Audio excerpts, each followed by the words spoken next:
Salam alaikum wa rahmatullah, je suis ravi de vous retrouver dans cette nouvelle vidéo où nous allons aborder la quatrième partie du chapitre numéro 5, nombres complexes. Dans cette séquence, nous allons traiter la notion de argument d'un nombre complexe non nul. Ce paragraphe contient définition, remarques, des exemples, des conséquences, une propriété avec sa preuve. Argument d'un nombre complexe non nul. Définition. Soit Z un nombre complexe non nul. Et M son point image dans le plan complexe P rapporté au repère orthonormé direct O, U, V.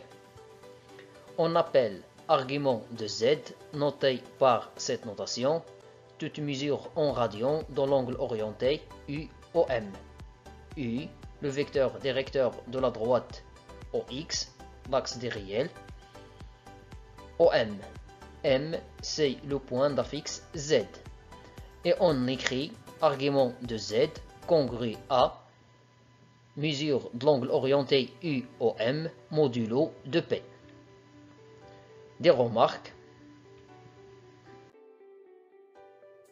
Si θ est un argument d'un nombre complexe Z, alors tout nombre de la forme θ plus 2kp avec k appartient à l'ensemble des entiers relatifs et aussi un argument de Z. Et on écrit l'argument de Z congru à θ modulo de P.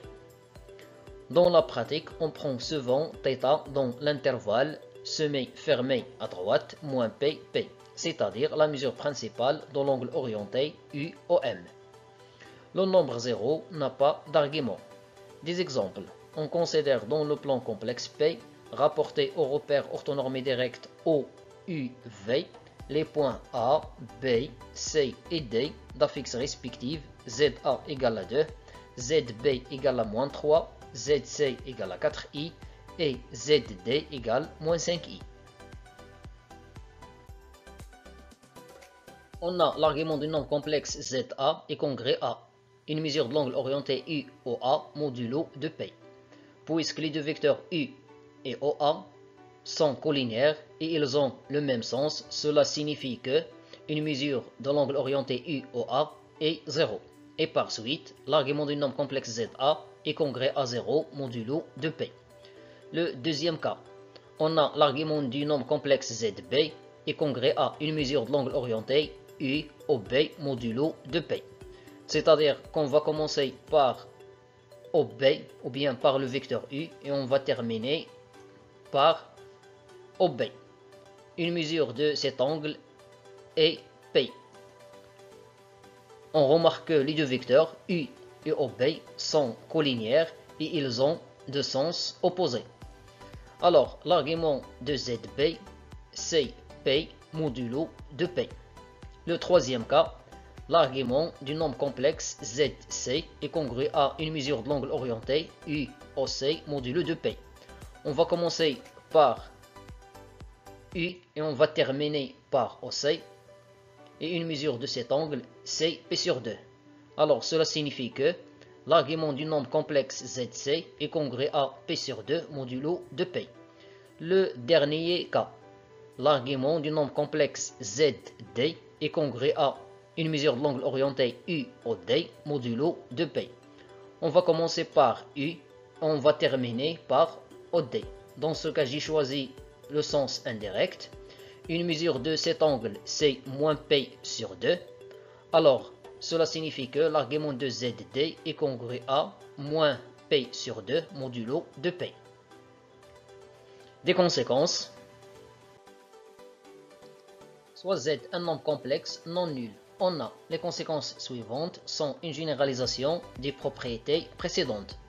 Le premier cas, Z est un nombre réel strictement positif équivaut à l'argument de Z congru à 0 modulo de P.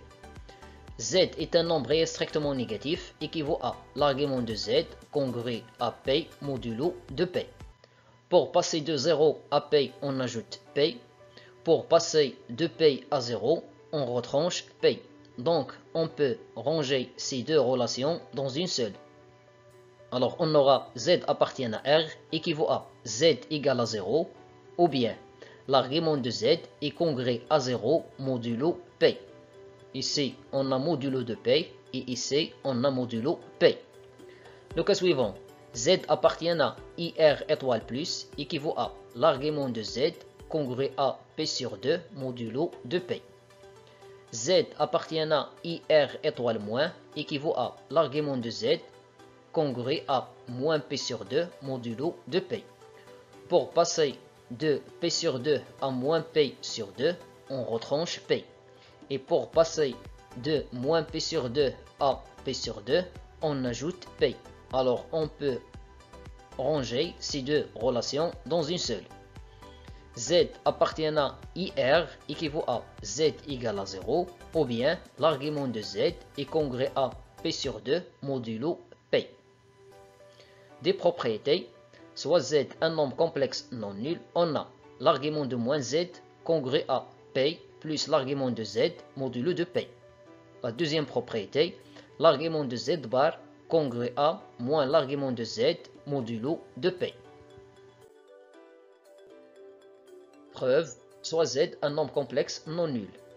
Montrons que l'argument de moins Z est congrès à P plus l'argument de Z modulo de P. On a les deux points M' d'affixe moins Z et M d'affixe Z sont symétriques par rapport à l'origine du repère.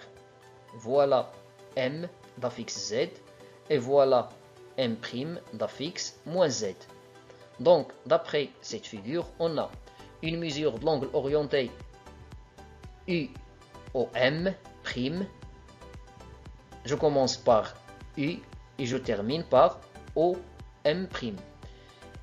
Elle est congrès à P plus une mesure de l'angle orienté UOM.